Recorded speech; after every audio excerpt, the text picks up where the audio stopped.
الله أكبر.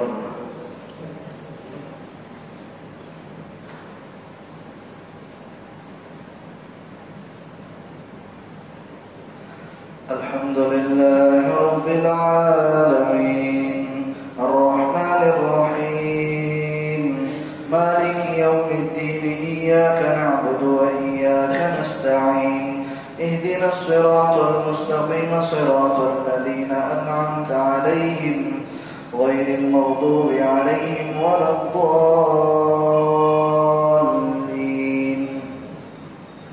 ونزعنا ما في صدورهم من غل تجري من تحتهم الأنهار وقالوا الحمد لله الذي هدانا لهذا وما كنا لنهتدي لولا أن هدانا الله لقد جاءت رسل ربنا بالحق ونودوا أن تلكم الجنة أورثتموها بما كنتم تعملون.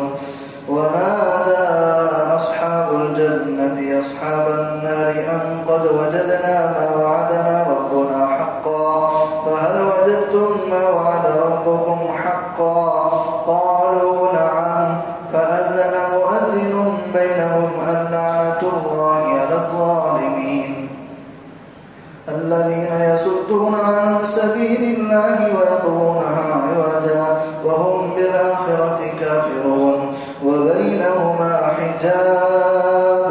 وعلى الأعراف رجال يعرفون كلا بسيماهم ونادوا أصحاب الجنة أن سلام عليكم لم يدخلوها وهم يطمعون. وإذا صرفت أبصارهم تلقاء أصحاب النار قالوا ربنا لا تجعلنا مع القوم الظالمين. ونادى أصحاب الأعراف رجالا يعرفونهم بسيماهم قالوا ما أغنى عنكم جمعكم وما كنتم تستكبرون أهؤلاء الذين أقسمتم لا ينالهم الله برحمة ادخلوا الجنة لا خوف عليكم ولا أنتم تحزنون. ونادى أصحاب النار أصحاب الجنة أن أفيضوا علينا من الماء أو مما رزقكم الله قالوا إن الله حرمهما على الكافرين الذين اتخذوا دينهم لهوا ولعبا وغرتهم الحياة الدنيا فاليوم ننساهم كما نسوا لقاء يومهم هذا وما كانوا بآياتنا يجحدون. ولقد جئناهم بكتاب فصلناه على علم هدى ورحمة لقوم يؤمنون. هل ينظرون إلا تأويله يوم يأتي تأويله يقول الذين نسوه من قبل قد جاءت رسل ربنا بالحق فهل لنا من شفعاء فيشفعوا لنا أو نرد فنعمل غير الذي كنا نعمل قد خسروا أنفسهم وضل عنهم ما كانوا يفترون. الله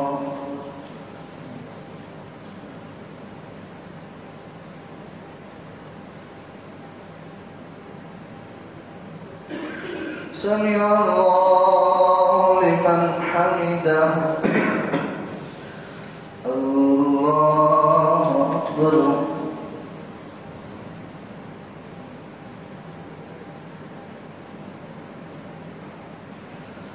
الله أكبر.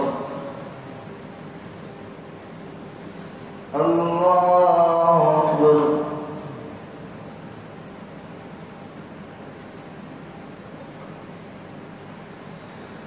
الله أكبر. الحمد لله رب العالمين الرحمن الرحيم مالك يوم الدين إياك نعبد وإياك نستعين اهدنا الصراط المستقيم صراط الذين أنعمت عليهم غير المغضوب عليهم ولا الضالين.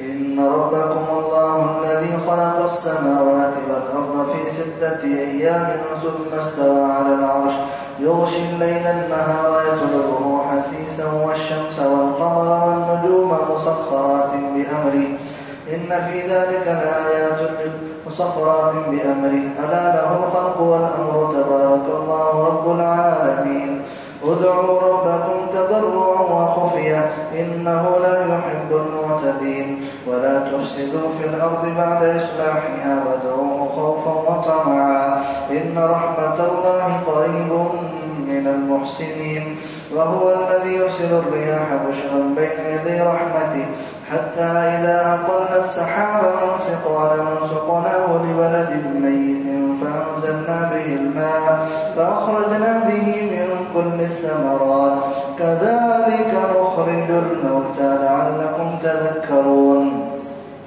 والبلد الطيب يخرج نباته بإذن ربه والذي خبث لا يخرج إلا نكدا كذلك نصرف الآيات لقوم يشكرون لقد أرسلنا نوحا إلى قومه فقال يا قوم اعبدوا الله ما لكم من إله غيره إني أخاف عليكم عذاب يوم عظيم قال الملأ من قومه إنا لنراك في ضلال مبين قال يا قوم ليس بي ضلالة ولكني رسول من رب العالمين أبلغكم رسالة